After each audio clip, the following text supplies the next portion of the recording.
about a special election that is happening in Boston, Massachusetts. Yeah, a special election is going to happen just in a couple of weeks, and we want to talk about that as well.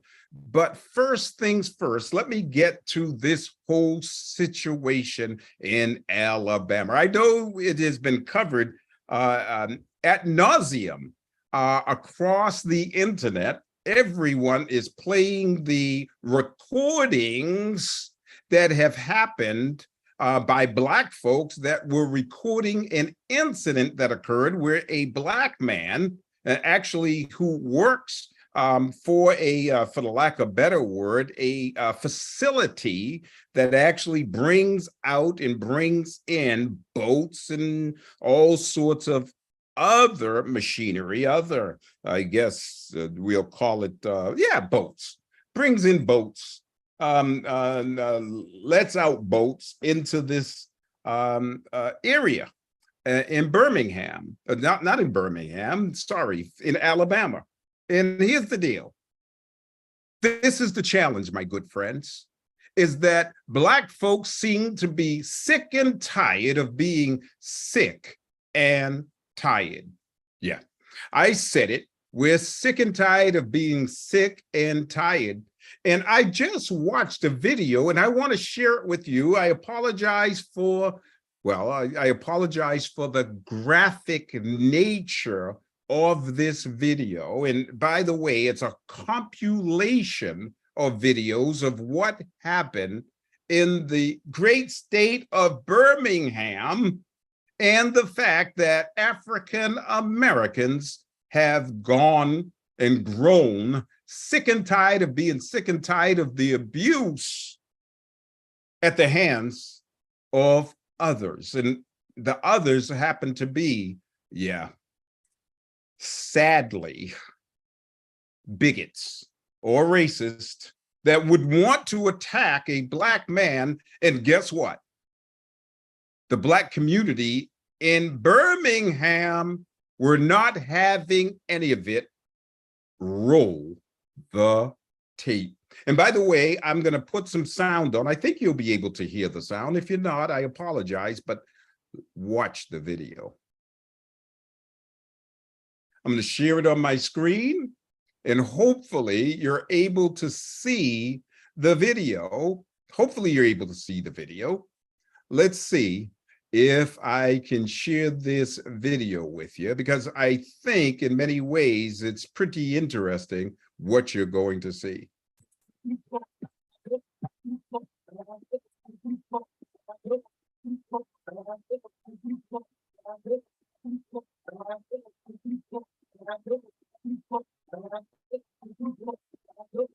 Black women not allowing white women to attack a Black man. Black men not allow. Oh, it's not good, my good friends.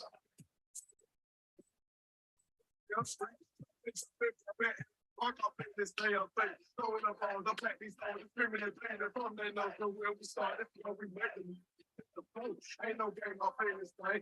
Keep up in your party. Come on, can't wait to a hard soul. It went from me running, not just like a fucking big up in this boat. Stop this. Yeah, we got. As you can see, there's a whole bunch going on here, my good friends.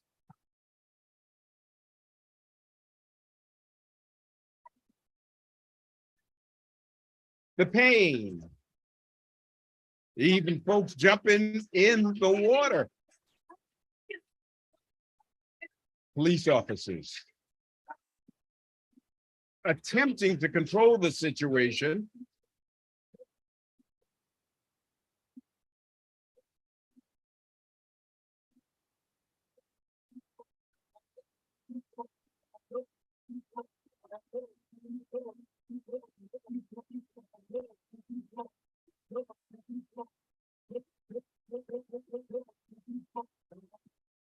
Well, that's it, my good friends. That's all I'm willing to share for now.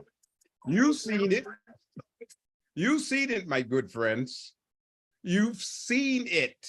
and you've seen it over and over and over and over again. Here's the deal, my good friends.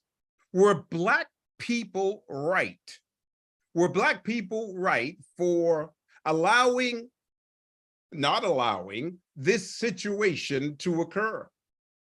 Were Black people right with allowing this situation to occur? Not allowing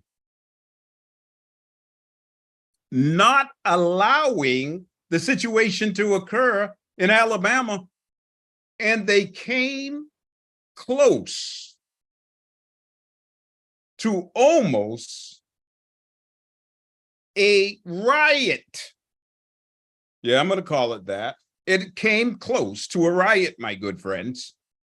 And what do you think about it?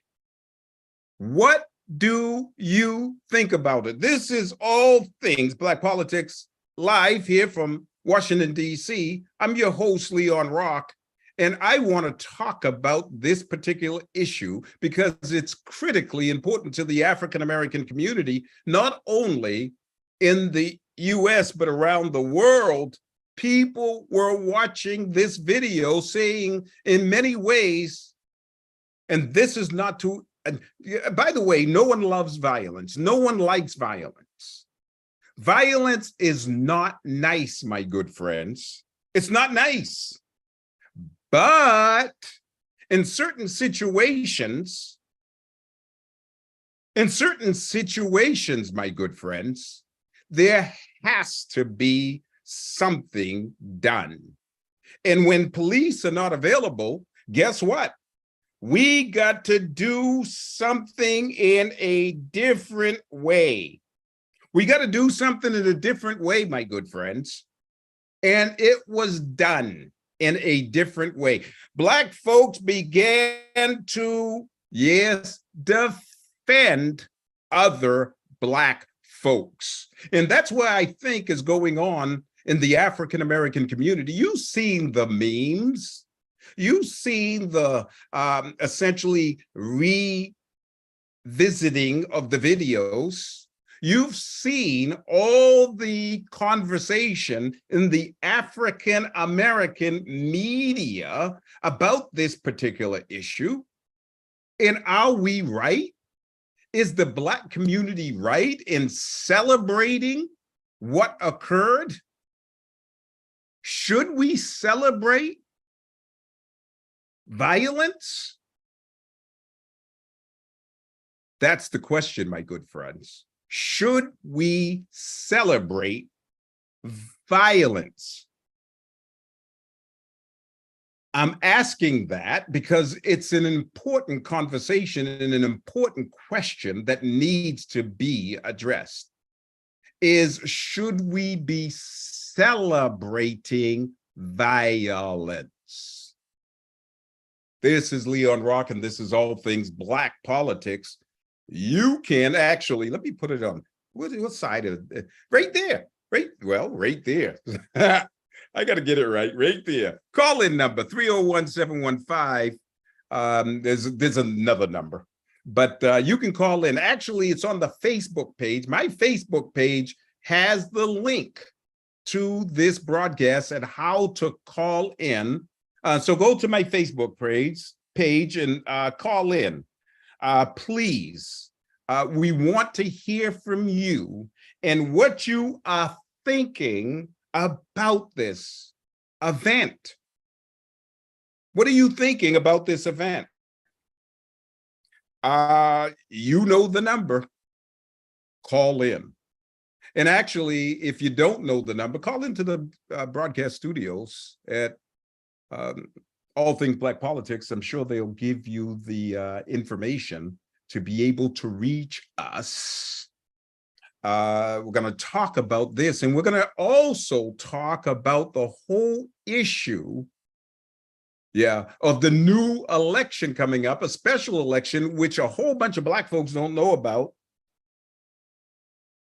A whole bunch of Black folks don't know about. I'm getting text messages as we speak. Let me look at this text message.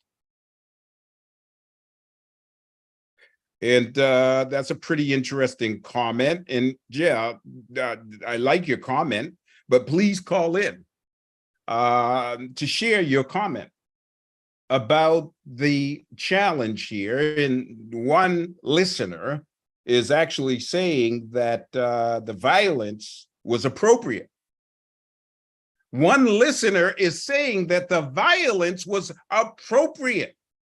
Well, as a church-based radio broadcast station, I'm sure and I know that the church-based radio station doesn't go with violence.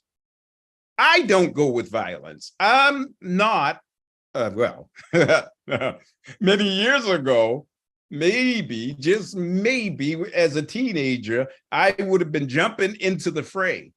And in my 20s, I would have been jumping into the fray. I'm not too sure. At my age, I would have jumped into the fray there in Alabama. But I'll tell you what, I will tell you this, my good friends, is that in my humble opinion, in my humble observations, the reaction to the violence perpetrated against Black folks in Alabama was an appropriate response. An appropriate response, my good friends. Now, some people will debate that and say, no, Rock, you're wrong.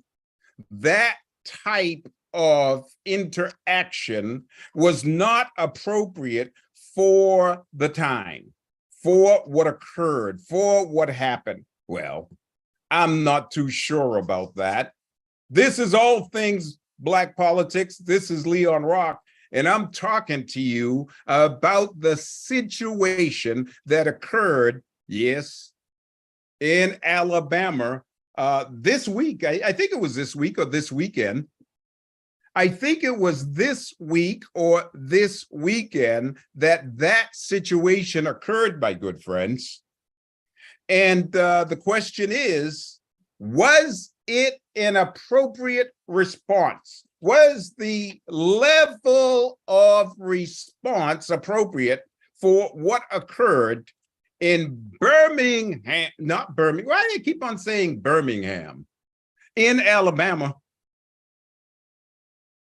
Was it appropriate? Well, again, you can call in. Actually, let me give you a telephone number, 301-715-8592. Clock that number, please. Write that number down, 301-715-8592. Again, 301-715-8592. And the meeting ID number is 884-7455-2047. I'm asking you to write that down again. Write that number down. The meeting ID is 884-7455-2047. Again, 884-745-5047. The passcode is 748-535. Again, 748-535. I hope you wrote that number down because we want to be in touch with you. This is All Things Black Politics live here from Washington, D.C.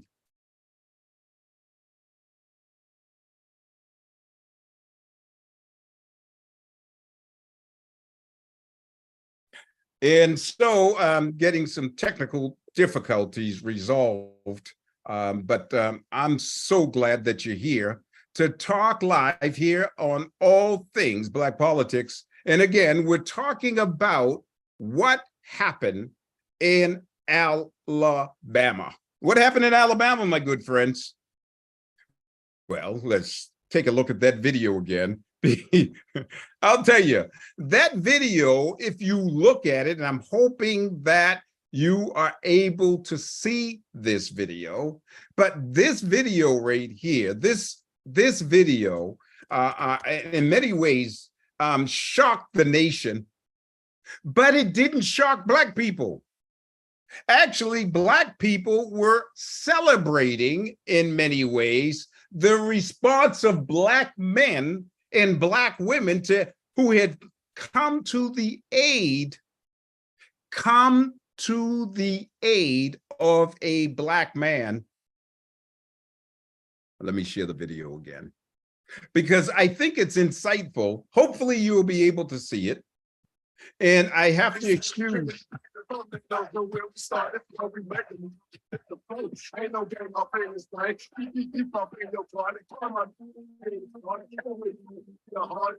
As you can see, Black men and Black women of all ages coming to defend a Black man.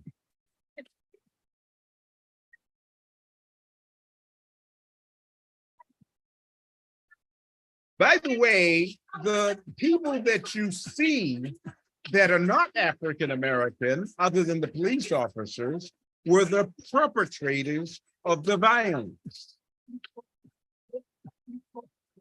And as you can see, Black men and Black women were not having any of it.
Enough is enough.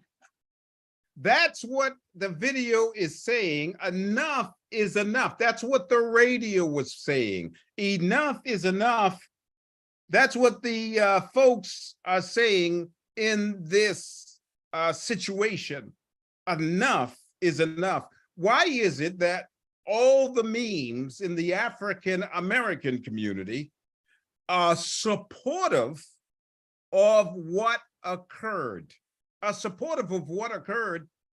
Why is it, again, that African Americans across the US are essentially posing an interesting question? And the question is, what is right and what is wrong? And most people, most African Americans are saying that the response of Black folks is right. Roll the tape again. It could be us. You see what I'm saying? Yesterday, something different. You feel me? It was a different phenomenon, a different way of seeing how what Black unity can do. But also, you know what I'm saying, seeing how folks could really have the nerve and fuck around and find out. Think about it. Excuse the language. Of that white redneck family that thought they was going to be able to brutalize a Black man doing his job at work in broad daylight. Think about how you got to be raised to even feel like that's rational, think that that's cool. You see what I'm saying? So when you asking, why so many of y'all talking about chairs and talking about Aquaman swimming, and because we seen such a masterful sequence of events that really was, you know what I'm saying, going against how they teach us, how we've been indoctrinated, how we should act, how we are, who we are. You feel me? That's my thought on it anyway. You know what I'm saying? I'm curious of why y'all think people are so celebratory, inspired, empowered by what happened at that riverboat. Why? Let's replay that, because that. Y'all know how many times Go we ahead. set on camera and watch people get brutalized and we know what's gonna happen? So y'all wondering why folks so happy, why folks so celebratory behind a brawl? Because we used to getting our ass whooped on camera and Excuse the nobody doing language. nothing about it at all. As a matter of fact, I would say that the instilling, you feel me, of American supremacy make it where when we see somebody else looking like us getting their ass beat, we supposed to sit there and Excuse the chill language. because it could be us. You see what I'm saying? Yesterday, something different. You feel me? It was a different phenomenon, a different way of seeing how what Black unity can do, but also, you know what I'm saying, seeing how folks could really have the nerve and fuck around and find out. Think about it. Excuse the What is the language. psyche of that white redneck family that thought they was gonna be able to brutalize a Black man doing his job at work in broad daylight? Think about how you got to be raised to even feel like that's rational, think that that's cool. You see what I'm saying? So when you asking, why so many of y'all talking about chairs and talking about Aquaman swimming, and because we seen such a masterful sequence of events that really was, you know what I'm saying, going against how they teach us, how we've been indoctrinated, how we should act, how we are, who we are. You feel me? That's my thought on it anyway. You know what I'm saying? I'm curious of why y'all think people are so celebratory, inspired, empowered by what happened at that riverboat. Why? Enough said, my good friends, and I do apologize. Y'all know how many times we done set on camera and I apologize for the lack of screening of that particular video. My apologies, but the point is that he was asking in that recent video, why are people concerned about the celebratory tone in which the African American community has taken in regards to this particular event? And why are Black folks celebrating the fact that in many ways in the African American community, we have stood strong with those that essentially protected our own? This is All Things Black Politics. I'm your host, Leon Rock, and we're talking about the incident that occurred, yes, in Alabama. And by the way, this incident that happened in Alabama is raising a certain level of interest in the African American community about how we respond in the future, around issues of violence being perpetrated against us. Hey, guess what? Here's an interesting video as well that I wanted to share with you. And that is a video about the issue of the Black man that was being assaulted, and how when he threw his hat up, it was in many ways a cultural norm in the South. I don't know if this is true or not, but I'm going to roll the tape and we're going to listen to and watch this particular video and an explanation on what occurred in even more detail. Watch this. Signal for I need help in the Black community. We'll be tossing a hat in the air. Now, see, the thing is, those of us from the South, we already knew what it meant when he threw that hat into the air. See, when you from the South, a man throwing his hat high in the air like that is a signal to everyone to know, look over here, and that this is going to be a situation. It's a Southern thing. It ain't nothing new. It's just that Northern folk just catching on to it. I'm glad y'all know, though. I'm glad y'all know that. Universal signal for I need help in the Black community will be tossing a hat in the air. Now, see, the thing is, those of us from the South, we already knew what it meant when he threw that hat into the air. See, when you from the South, a man throwing his hat high in the air like that is a signal to everyone to know, look over here, and that this is going to be a situation. It's a Southern thing. It ain't nothing new. It's a It's just that Southern Northern folks just thing. catching on to it. Did you hear that? It's a Southern thing, my good friends. It's a Southern thing that we didn't know about. And by the way, Pastor Wall, I do have to apologize to the pastor. I again didn't know that that video, and I should have screened it better, would have some bad words on there. Bad words, bad words, bad words. I'll make sure in the future that I don't have bad word videos this year. I do apologize. This is All Things Black Politics live here from Washington, D.C. I'm your host, Leon Rock. And as you can see, there's a whole bunch of conversation being had across the internet about what happened in Alabama. And I wanted to share some of those videos. And again, I apologize. I didn't know. I should have known better about that particular video. But hey, guess what? It's a learning curve for all of us. And by the way, the energy that was exhibited by those folks that were there, and the energy being exhibited by folks that weren't there but are looking from a distance and seeing what has been happening with Black folks across the country for 400 years, 400 plus years in America. We have not seen in modern day American history, and that's sad. But we have not seen in modern day American history Black folks responding the way Black folks responded, in this event. We have not seen it, my good friends. It has not been an option. It has not been an option in the African American community for many years. Yeah, well, it has been an option. But guess what? It's an option that we have never, ever seen to have used. Yeah, it has not been an option that we have seen to have used.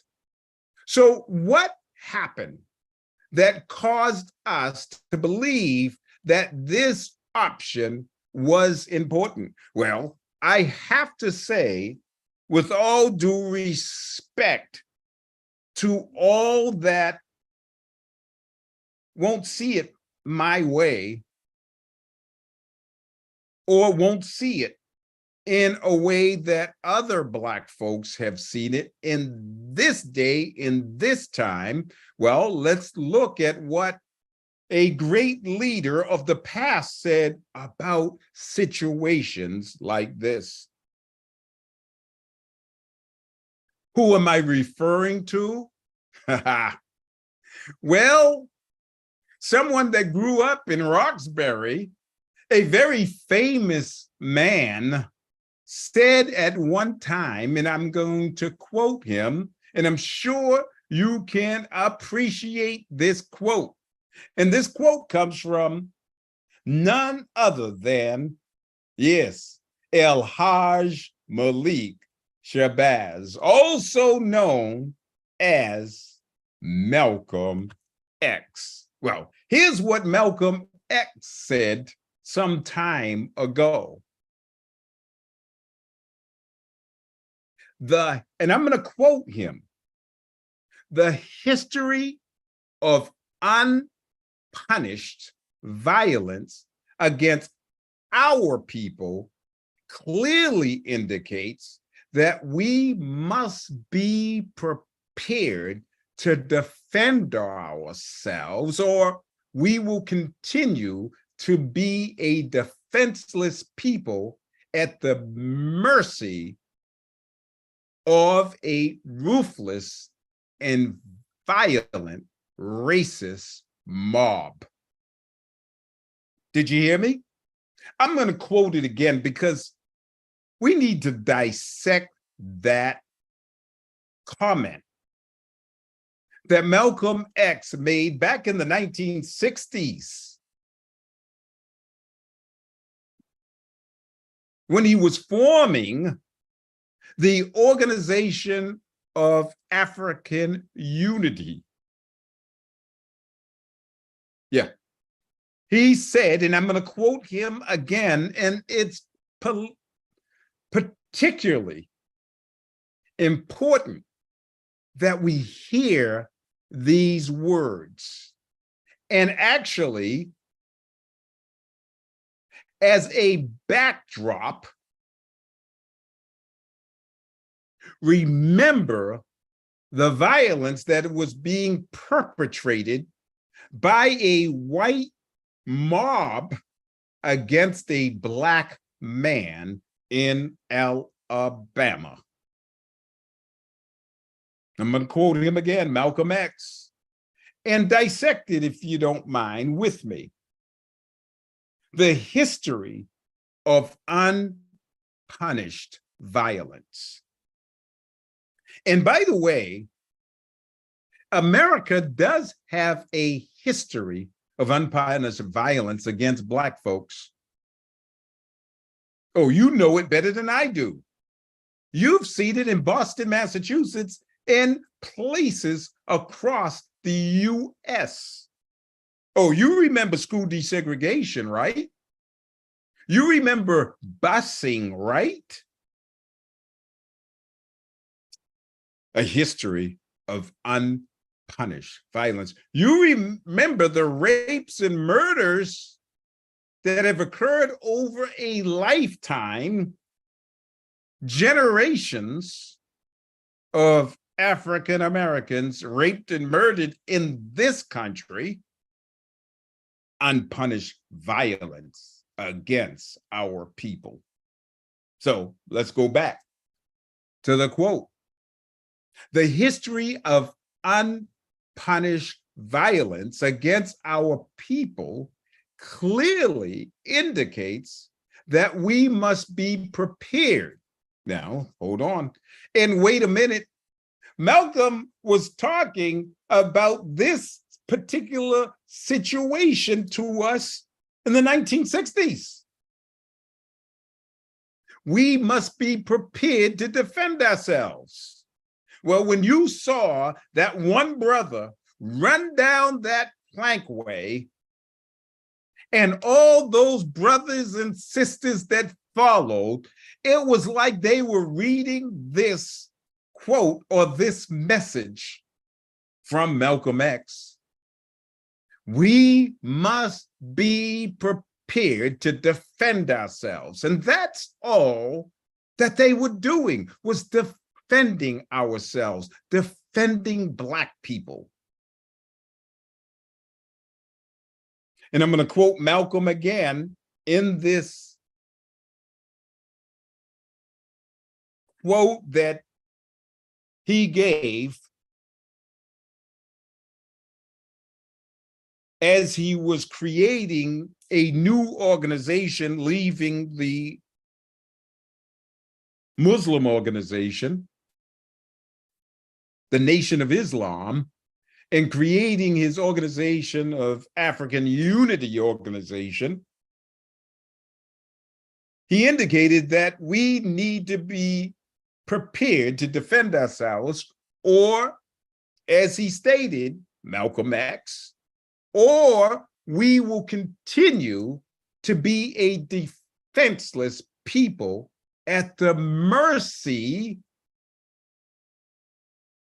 of a ruthless and violent racist mob. And I'm going to tell you, here's the deal, my good friends, is that it was a ruthless and violent mob that was attacking that Black man. And the men and women that ran down and defended him was essentially doing as Malcolm X said, defend ourselves. Defend ourselves, or we will continue to be a defenseless people. Do you hear the quote, my good friends? Do you understand what was being said by Malcolm back in the 1960s?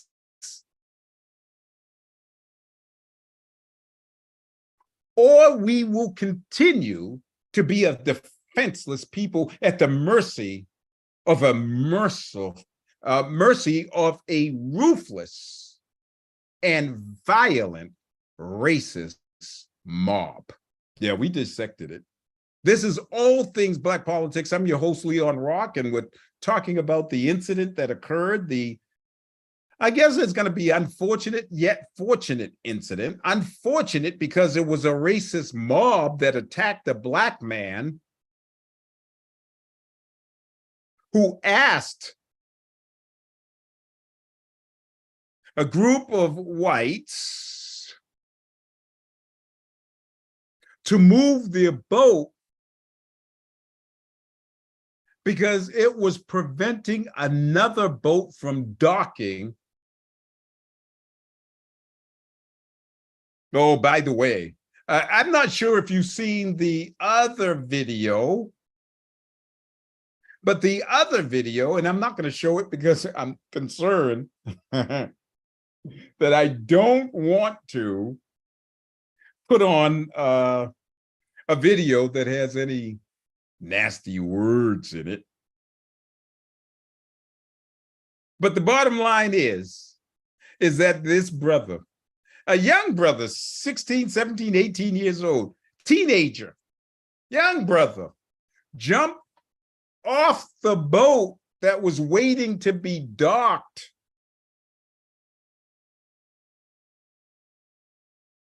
to defend his employer. You didn't know that, did you? That the Black guy that got attacked was actually an assistant manager of that docking facility. He wasn't just a security guard. Put some respect in his name. Put some respect in his name, my good friends. He was not just a security guard. That's not to insult security guards, because there's great security guards, and I'm not saying just in the wrong way. I hope not. But he was just not a security guard, as so many people have said. He was actually an assistant manager of the docking facility, my good friends. And when that young brother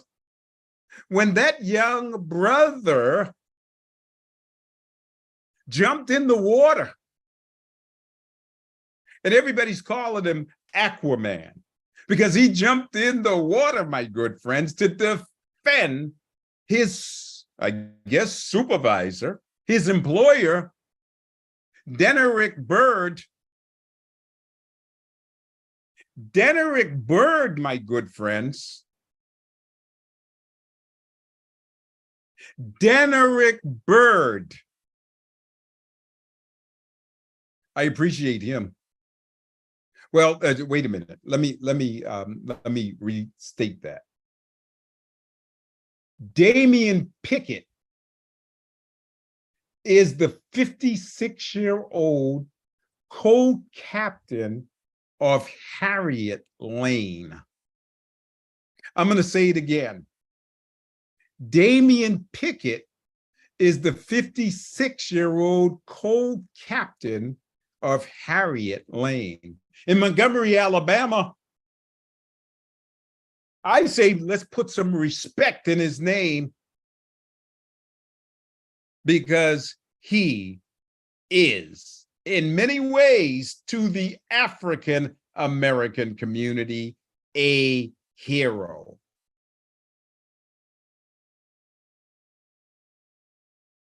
He's a hero, my good friends. And I could be right. Actually, I know I'm right. He's a hero to the African American community. And those brothers and sisters that jumped in the fray to protect the Black man, they are heroes as well. The NAACP Image Award should give them all a standing ovation and give that brother that was assaulted and defended himself and essentially defended 400 years of brutality against our people. Oh, when I watched that video, I thought of Rodney King. I thought about all those young brothers and sisters that have been brutalized, shot, maimed, killed over the hundreds of years in the African American community. But that's just my take. I thought about them all, my good friends. This is All Things Black Politics. I'm your host, Leon Rock, and I'm talking about what occurred, what we know occurred in, yes, the great state of Birmingham. Actually, how timely is this, my good friends? How timely was it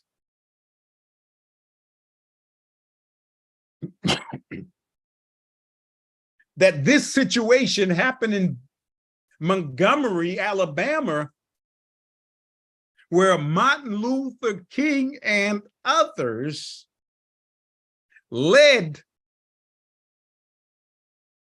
the Montgomery boycotts, famous. Actually, Montgomery, Alabama is famous for the civil rights movement. That's where it all began, my good friends, in many ways. Oh, it happened in the North as well. I'm not going to insult my hometown of Boston, but I'll tell you, it all happened in Alabama. The beginning of the civil rights movement, in many ways, was in Montgomery, Alabama. And the Black folks in Montgomery, Alabama, understood what was happening, my good friends. And Damian Pickett, the 56-year-old co-captain of Harriet Lane, I salute you, my brother, for doing your job. And that was the biggest insult, my good friends, is that a Black man was being attacked by a white mob for doing his job, requesting over and over and over again for those folks to essentially move their boat. And their refusal and continued to refuse to move their boat. And then all things broke out. Hey, guess what? When he flipped that hat, and I showed you a video of the brothers talking about the history of the flipping of the hat. I'm not too sure if it's real or not, but it sounds right. It's almost like when a sister takes off her earrings. Well, when a sister takes off her earrings, you know there's gonna be a throwdown. Well, when a brother throws up his hat, well, in the South, I guess, that right there is a message. And Damian Pickett, that 56-year-old, and by the way, at 56 years old, being beat down by a racist mob, everybody probably knew the brother and said, hey, guess what? I'm coming to his defense. I'm going to do the right thing and come to his defense. But guess what?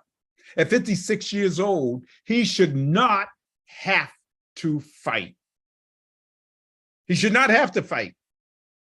56 years old, his bones aren't as youthful as the bones of a 20-year-old or a teenager or a 30-year-old. He's 56 years old. He's almost actually what is that, 6 years away from legally being a senior? So put some respect in his name. Damian Pickett, the 56-year-old captain over at Harriet Lane, I salute you, and we salute you. Montgomery, Alabama, you did the right thing, and I could be right. And by the way, I'm sure the listeners are saying the same thing, that he was right. Actually, if you're listening to this broadcast on Facebook, Twitter, Instagram, YouTube, and all the other 30 plus locations in which you can watch this broadcast on the internet. And if you're watching a rebroadcast and you disagree with me, obviously put it in there.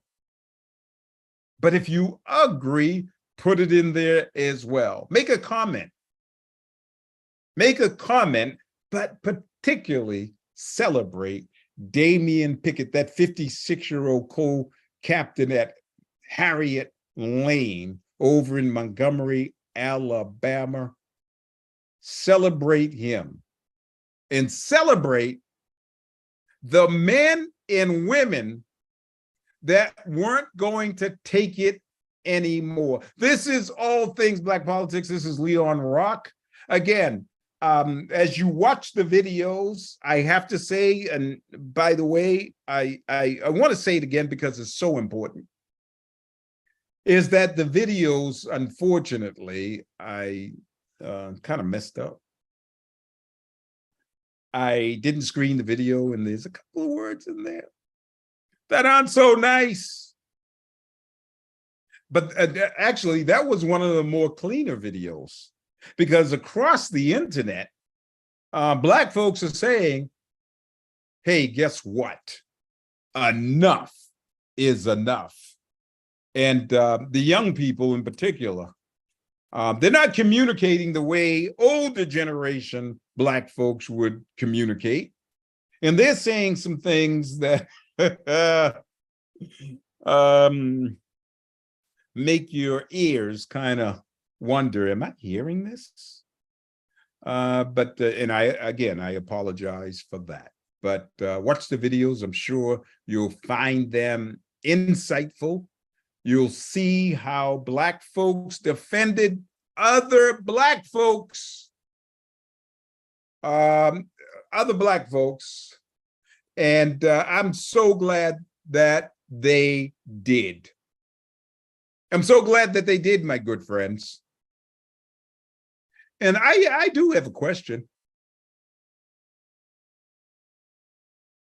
Boston Black News, Boston, Massachusetts. I'm reminded that during school desegregation, on City Hall, there was an incident where a brother, Ted Landsmark, was assaulted with an American flag by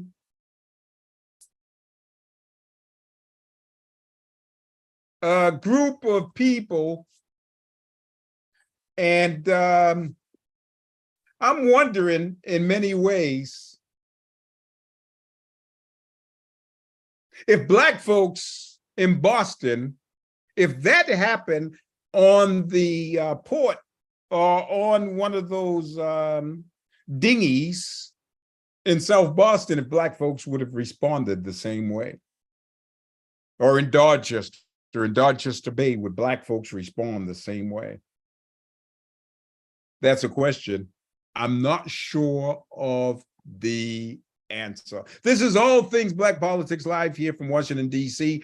Before I get on out of here, I want to talk about the special election that is going to happen.